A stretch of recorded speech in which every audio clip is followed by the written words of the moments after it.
subscribe now and press the bell icon. Never miss an update. જય હિન્દ. બંધારણના week સેલિબ્રેશનમાં આજે ત્રીજા દિવસે જાણ્યું કે 15 ઓગસ્ટ 1947ના રોજ રાત્રે 12 વાગ્યે સ્વતંત્ર ભારતના વિધાન પરિષદમાં શપથ લઈ રાષ્ટ્રીય ધ્વજને રજૂ કરવામાં આવ્યો અને રાષ્ટ્રીય ગીતનું ગાન કરવામાં આવ્યું. ત્યારથી જ સ્વતંત્ર ભારતના બંધારણને લેખિતમાં બનાવવા માટેની તૈયારીઓ ચાલુ થઈ ગઈ.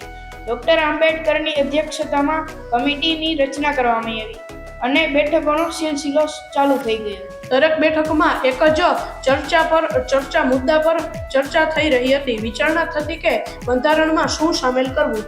આપણા નેતાઓ બંધારણને એવું બનાવવા માંગતા હતા કે જે ક્યારેય કોઈ પણ નાગરિક માટે બંધન કરતા ન બને. નાગરિકોના હક અને ફરજોની ચર્ચા શરૂ થઈ.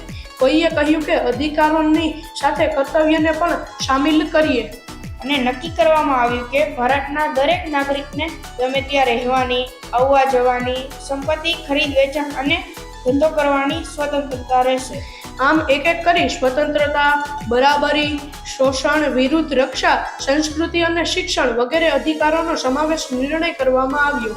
તો દરેક વયસ્ક નાગરિકને કોઈ પણ ભેદભાવ વગર મતદાનના અધિકારની વાત કરવામાં આવી.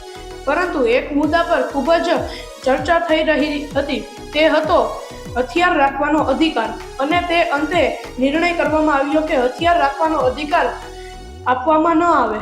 તો મહિલા સભ્યોની ડિમાન્ડ હતી કે સ્ત્રીઓ માટે ખાસ નિયમો અને અધિકારો આપવામાં આવે. અને હા, છૂત અછૂત પર ઘણા લોકોએ પ્રશ્ન ઉઠાવ્યા અને તે નાબૂદ થાય તેવી માંગ ઉઠી. વિવિધ પ્રશ્નો અને મુસીબતોનો સામનો કરતી સંવિધાન સભા લાંબા ગાળે ફરી એક વખત ખૂબ જ દુઃખી સમાચાર મહાત્મા ગાંધીની હત્યા બાદ મળી. છેલ્લે આ સભામાં મહાત્મા ગાંધીની ઈચ્છા મુજબ અનુસૂચિત જનજાતિને નોકરી, શિક્ષામાં રિઝર્વેશન આપવામાં આવ્યું.